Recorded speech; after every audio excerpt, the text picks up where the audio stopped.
L'info écho avec Capital.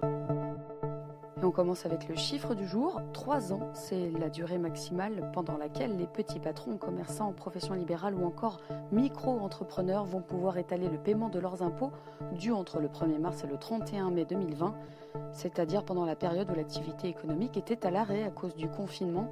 Ce mécanisme dérogatoire doit aider les professionnels en difficulté à surmonter la crise. Il s'adresse en priorité à ceux qui ne peuvent supporter leurs charges fiscales. Le professionnel devra remplir un certain nombre de conditions, comme celle d'avoir repoussé au maximum le paiement de sa dette privée envers ses fournisseurs. La demande peut être formalisée jusqu'au 31 décembre 2020 via l'espace professionnel sécurisé ou en téléchargeant un formulaire sur le site impôts.gouv.fr. Retrouvez toutes les informations sur capital.fr. L'info pratique Capital concerne également les petits patrons, très petites entreprises, travailleurs indépendants et micro-entrepreneurs. Vous pouvez encore bénéficier du fonds de solidarité. Cette aide est toutefois restreinte depuis juillet aux secteurs les plus en difficulté, hôtellerie, restauration, tourisme, événementiel, sport et culture.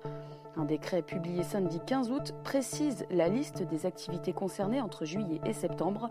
Votre entreprise doit toujours justifier d'une perte de chiffre d'affaires d'au moins 50% sur la période étudiée.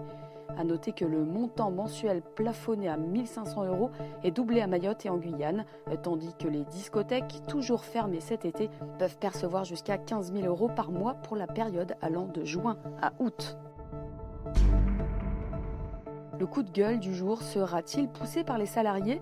Bonne ou mauvaise nouvelle ? Elisabeth Borne, la ministre du Travail, a fait savoir ce mardi que le port du masque sera systématisé d'ici fin août dans les entreprises. Sont concernés tous les espaces de travail qui sont clos et partagés comme les salles de réunion, couloirs, vestiaires, open space, a expliqué la ministre. Les bureaux individuels ne seront pas concernés par le port obligatoire du masque. Quant au télétravail, il reste recommandé dans les zones où les virus circulent activement, a précisé Elisabeth Borne. Les modalités de cette mesure seront décrites ces prochains jours dans un protocole national pour assurer la santé et la sécurité des travailleurs en période de Covid-19.